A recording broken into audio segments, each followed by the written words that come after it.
লা হাওলা ওয়ালা কুওয়াতা ইল্লা বিল্লাহ 499 বার পড়লে কি হয় জানলে আপনি অবাক হয়ে যাবেন।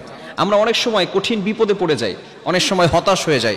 ফ্রাস্ট্রেটেড পিপল, যারা সবসময় ডিপ্রেশনে থাকেন, সবসময় টেনশনে থাকেন, কি করবেন কোনো কুলকিনারা খুঁজে পাচ্ছেন না, বারবার বিপদ আসতেছে, হতাশ হয়ে যাচ্ছেন।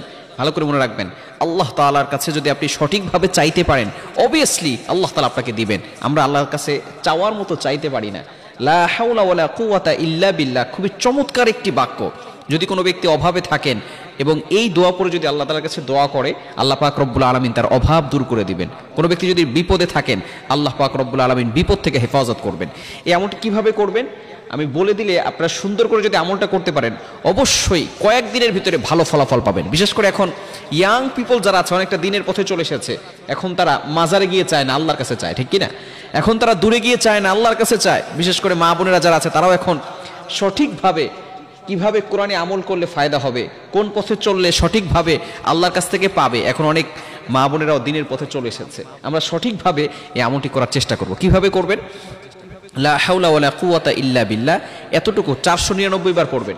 এবং এটা পড়ার আগে আপনি দুরুদের আমল করবেন। মনে রাখবেন, আমরা অনেক সময় দোয়া করছি, দোয়া কবুল হচ্ছে না, বিকজ আপনি মনে রাখবেন সব সময় দোয়ার আগে যদি দুরুদ পড়া হয়, তাহলে এই দোয়াটা একেবারে আরশে আজিমে গিয়ে নক করে। আর যদি আপনি দুরুদ না পড়েন, তাহলে এই দোয়াটা মুআল্লাকুন, ঝুলন্ত অবস্থায় থাকে, পেন্ডিং বলেন আমরা।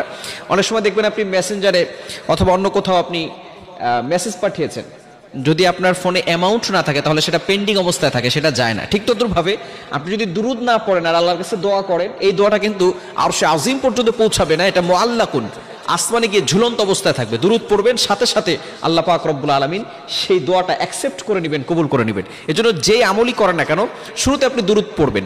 কোন দুরুদটা পড়বেন? আপনি দুরুদ ইব্রাহিম পড়তে পারেন। বিশেষ করে আমরা নামাজের ভিতরে দিয়ে দুরুদ পড়ি, আল্লাহুম্মা সাল্লি আলা মুহাম্মাদ ওয়া আলা আলি মুহাম্মাদ কামা সাল্লাইতা আলা ইব্রাহিম। এই দুরুদটি আমরা পড়ব। দুরুদ পড়ার পরে 499 বার লা হাওলা ওয়ালা কুওয়াতা ইল্লা বিল্লাহ এটা পড়বেন। পড়ার পরে আপনি লা হাওলা ওয়ালা কুওয়াতা ইল্লা বিল্লাহিল আলিয়্যিল আযীম পুরোটা একবার পড়বেন, তাহলে 500 বার হবে। এরপরে আপনি দুরুদ পড়ে আল্লাহর কাছে দোয়া করবেন। আপনি দেখবেন যা আল্লাহ তাআলার কাছে চাইবেন, আল্লাহ পাক রব্বুল আলামিন সকল চাওয়া পাওয়াগুলো আল্লাহ তাআলা কবুল করবেন। বিপদে পড়ে আছেন, মেয়ের বিয়ে হচ্ছে না, টাকা পয়সার অভাব, সন্তান কথা শুনতেছে না, বিভিন্নভাবে আপনি কঠিন বিপদে পড়ে আছেন, আপনি যদি এইভাবে আল্লাহর কাছে চাইতে পারেন, আল্লাহ পাক রব্বুল আলামিন অবশ্যই আপনাকে বিপদ আপদ থেকে হেফাজত করবেন, বালা মুসিবত থেকে হেফাজত করবেন। এজন্য আমরা এই আমলটি অবশ্যই করার চেষ্টা করব, লা হাওলা ওয়ালা কুওয়াতা ইল্লা বিল্লাহ।